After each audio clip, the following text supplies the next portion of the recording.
Hi there. It's 8:29 p.m. in the Eastern United States, so Eastern Standard Time. I'm Ben Turner with the Summit Lighthouse, and it's the 30th of September. Reporting at this moment on some opinions that are developing with regard to Church Universal and Triumphant's opinion about the potential necessity of war. And I intend to archive this as a video affidavit in the event that I'm approached in the future. I would like to go on the record as having a particular opinion about that. It's come to my attention that in recent months, or even within the past year, the U.S. government has voted to instate selective service for women. In previous years, and truly, I believe, well, I know, since the elimination of the draft on paper and the implementation of what I believe is an illegal form of the draft called selective service, it's been limited to American men.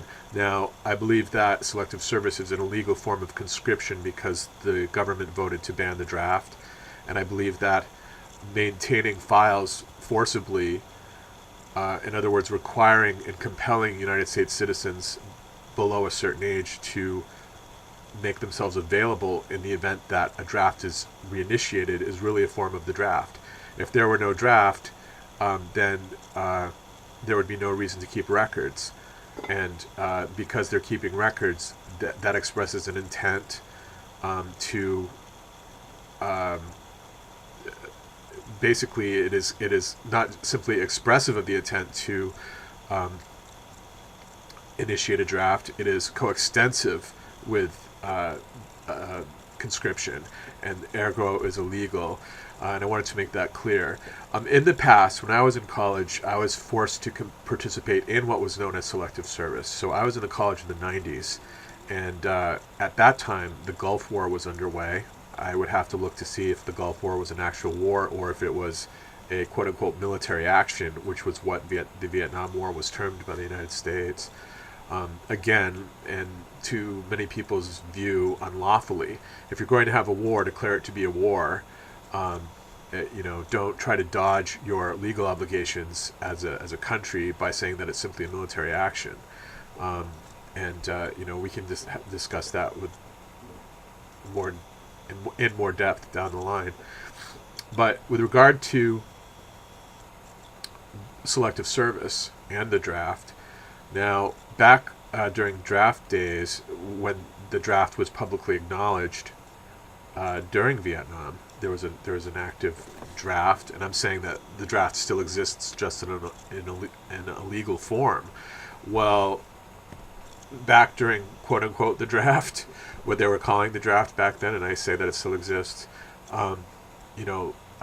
people would be able to petition for release from the draft if they did receive a draft notification by saying that they were homosexual, by saying that they were mentally ill or infirm in some other way. It might have been the case that large families, I'm not really sure how that worked for men who had many children, I don't know, but there were a number of categories under which one could qualify by petitioning the government. So when I talk in the video, to which I refer, and I'll make a link to it on here, or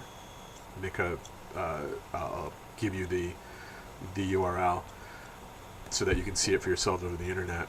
I say that I don't believe that Church Universal and Triumphant is pacifist. I want to qualify that statement, or I want to clarify that statement.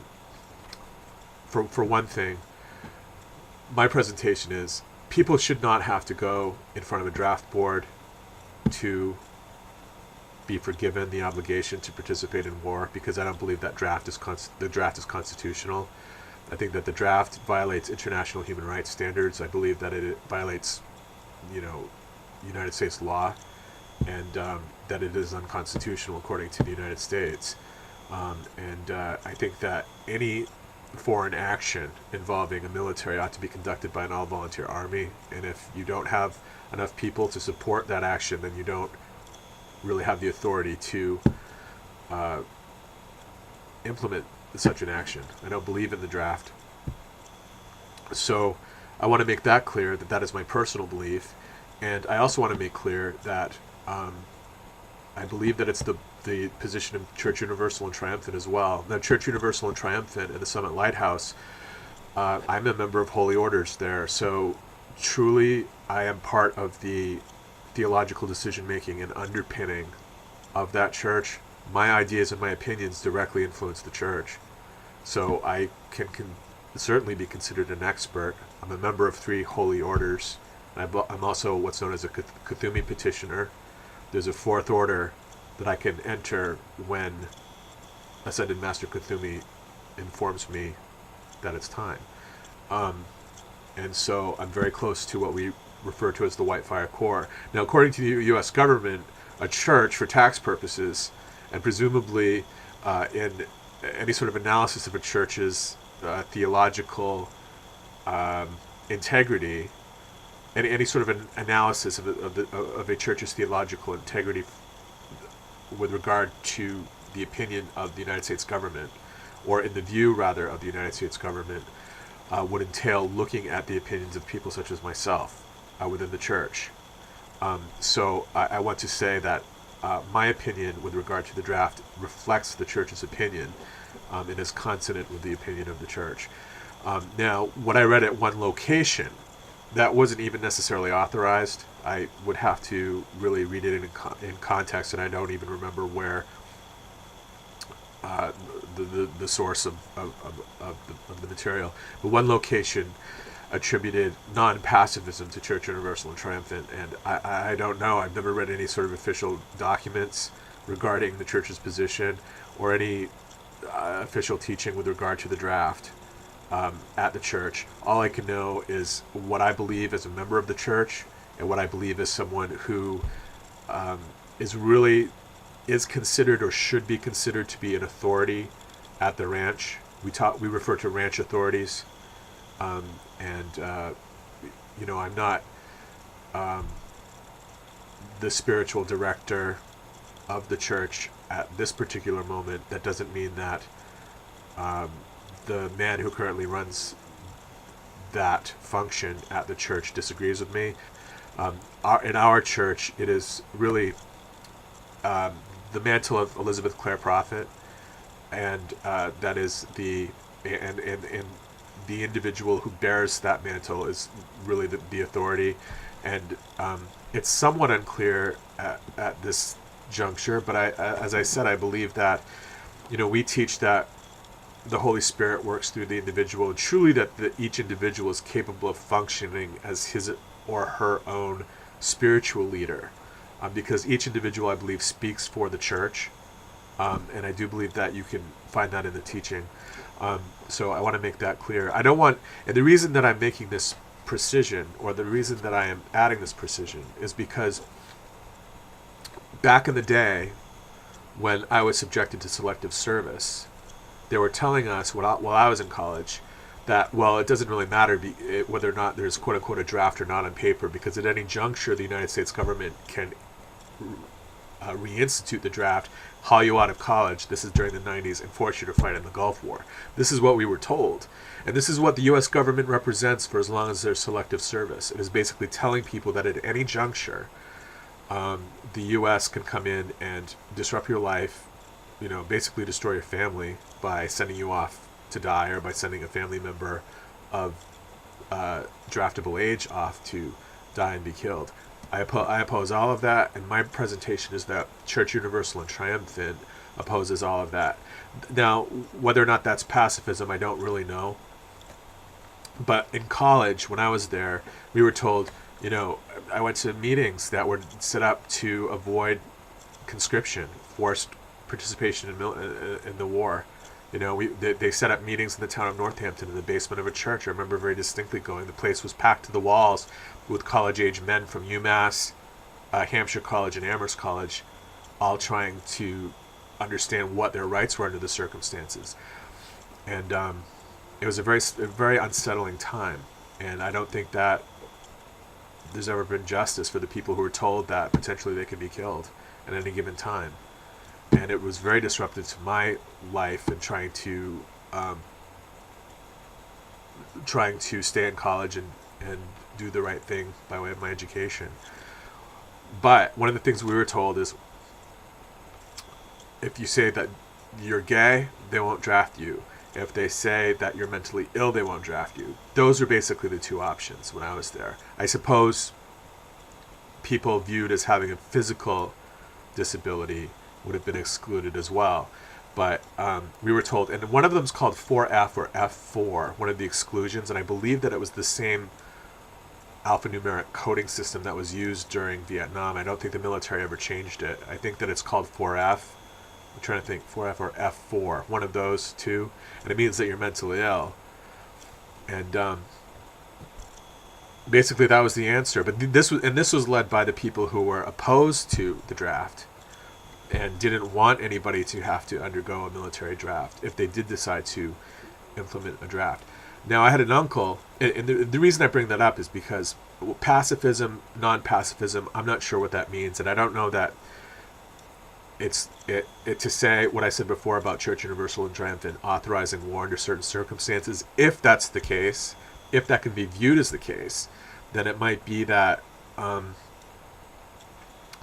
it's only war conducted by an all-volunteer army. That's my personal opinion. And as far as, if I have the right part of the mantle for either the entirety of the church, which is possible, or on that particular topic, if I'm speaking the truth on that particular topic and my opinion is correct, then I do speak for the church. And I believe that that's the right way in which to proceed. Now, the Quakers came out at some point, to the best of my awareness, and said, we don't participate in war at all, so that's part of our core belief.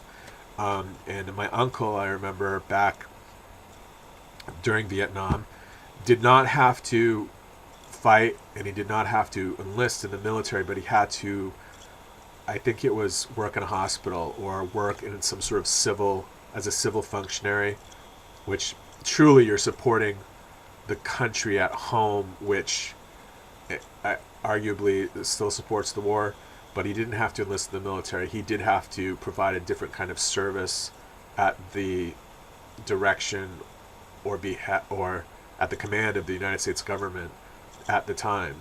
So that's how the Quakers say we don't fight. That that's part of their core theology. So I want to make myself available as a member of Church Universal and Triumphant and as a religious leader at Church Universal and Triumphant to say that the draft is wrong, forced participation in the military is wrong, and that we don't support any of that. I also have stated, and I do believe it's the case, that physical violence is never necessary and also is never right. I want to add that precision as well. Ergo, I'm not capable of fighting. It would be objectionable for me from the standpoint of conscience to be forced into a war where one conducts physical violence. I believe that the problems of the world, including the international problems of the world, can be worked out in fora such as the United Nations, the International Court of Justice and so forth, and that most of the problems really that confronted by the United States ought to be resolved internally by the United States.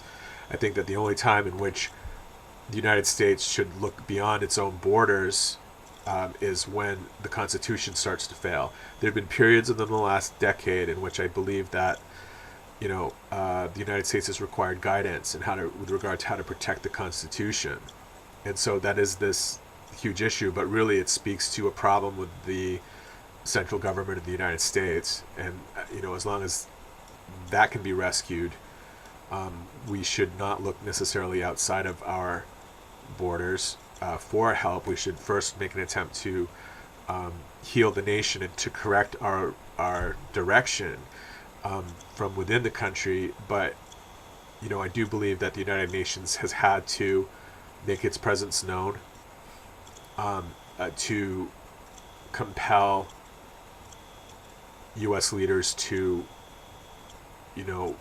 redirect their attention. If the United States government, for instance, is in the habit or is attempting to, for instance, this whole issue with the individual mandate, having passed the Supreme Court where people are forced to carry health insurance. Well, I attempted to file a lawsuit, and I will eventually file an amicus curiae or a similar form of legal action that instructs the U.S. government that, wait a second, the United Nations is correct in saying that you are forcibly conveying people into mental hospitals by way of this standardized allopathic care scheme that you have going on.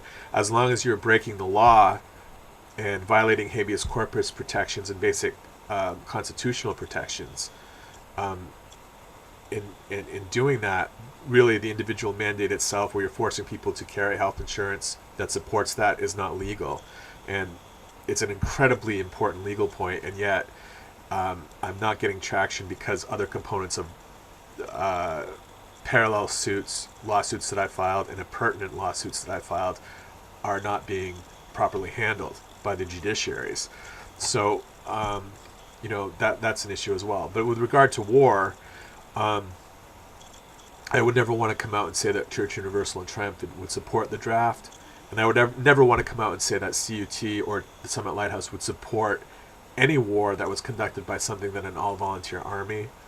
And, I do believe that everybody has the right to conscientiously object under any circumstances to participating in anything to do with physical violence. So that's important. And again, it doesn't mean that I don't think that institutions shouldn't be seized. It doesn't mean that I don't think that certain institutions shouldn't be shut down. It's that I don't believe in anything other than an all-volunteer army. So I wanted to add that precision, and I hope that it helps. I remember being very worried for a number of years about what would happen to me if I received a draft card, or if they reinitiated the draft. And of course, I'm beyond draftable age at this juncture. But I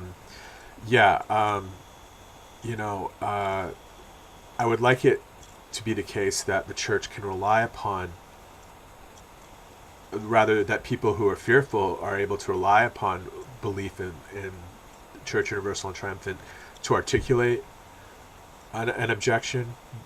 However, I don't think it's appropriate for the United States government to require adherence to an individual church in order to authorize a conscientious objection status to a potential draftee. I don't think anybody should be in the position of having to stand up and say, this violates my beliefs on a conscientious level. It should be assumed that someone who says that they don't want to fight is opposed to fighting for conscientious purposes, for starters. Secondly, the government has no business adjudicating what goes on in an individual's heart, which is what they're saying that they have the authority to do. They're saying that they have the authority to understand what an individual's theological preferences are, and I find that unconstitutional as well. So I wanted to add these specific precisions. Do I anticipate that it's going to be a problem? Well, obviously it's a problem if the United States government hasn't rolled back Selective Service, but has rather gone in the other direction with this illegal draft, which is now to include women. And I remember back in the day when we were talking about the Gulf War and whether or not we were all going to be drafted when I was in college, some people said, well, if they instated the draft for women, this would all go away very quickly because there would be this huge uproar against the draft at that juncture. And it's not fair to use women that way as leverage, certainly. And really the right thing to do is to shut down the draft in its entirety and shut down Selective Service in its entirety. It really is what I mean. How do you define Selective Service, which requires you to register with the government as a condition of getting a student loan for a draft? How do you describe that as something other than a draft? It's draft registration. It's an unlawful form of draft registration. The country didn't have the mandate and decided that it had no authority to have a draft. And so calling it something else is just a really sleazy way of keeping something alive that the industrialized military complex wants to be alive.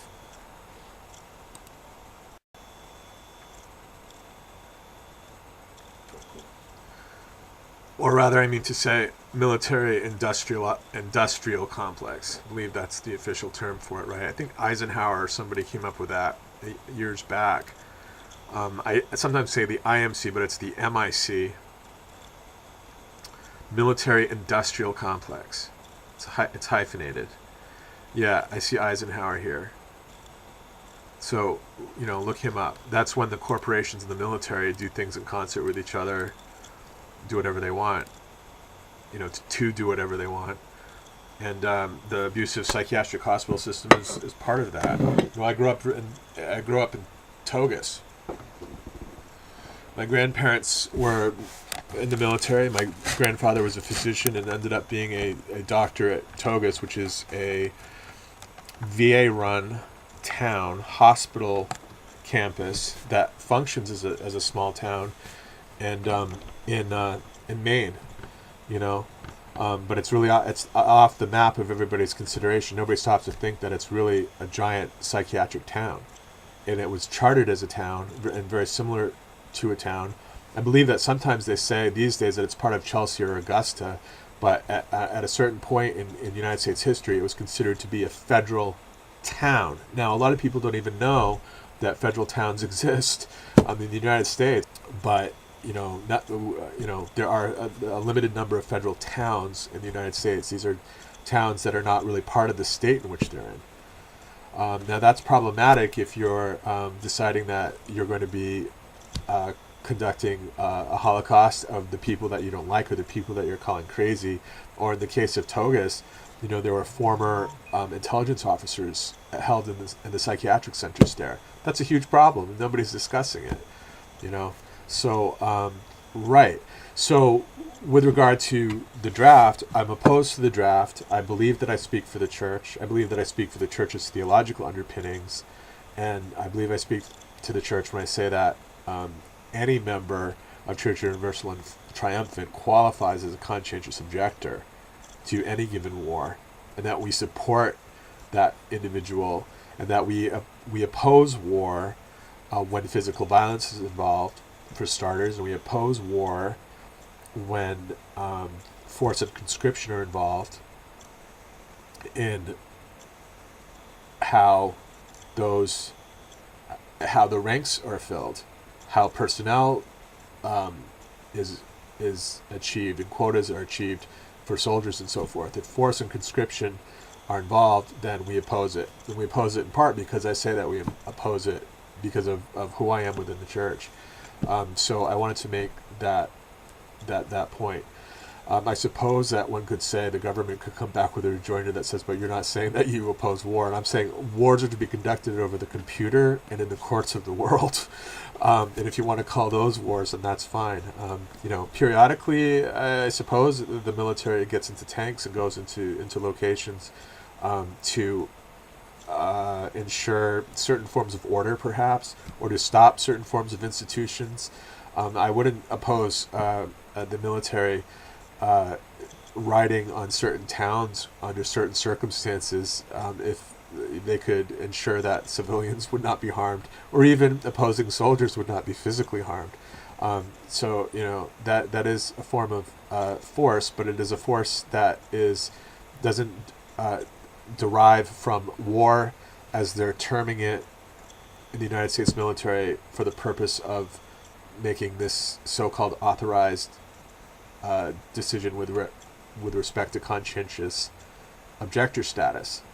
That sounds like a pile full of semantics, but I think that it might be important from a legal standpoint down the line if one were to author a document, construct a document opposing force in opposing conscription with regard to the military. So I wanted to make these points. We oppose war. Yes, we oppose war if they're saying that war could ever potentially involve physical violence or people forced to participate at any level. And the conscientious objector status, I'm opposed to the U.S. government coming in and saying, well, you have to fight in the war or go work at this particular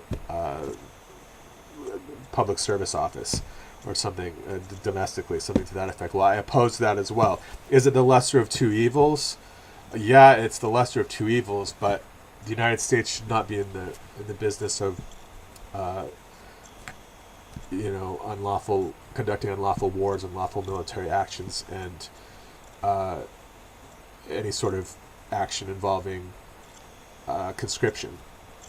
It has no right to do that. It's not constitutional, and it violates our ethics, and I believe that it violates the ethics of most upstanding churches in this country. And I believe that they need to be defended as well. So that's it for now. And I hope some of this information is useful for people out there. And again, it's Ben Turner. I'm concluding this at around 9 o'clock. It's 8:58 p.m. September 30th, 2016. I appreciate it very much. Thank you. Bye.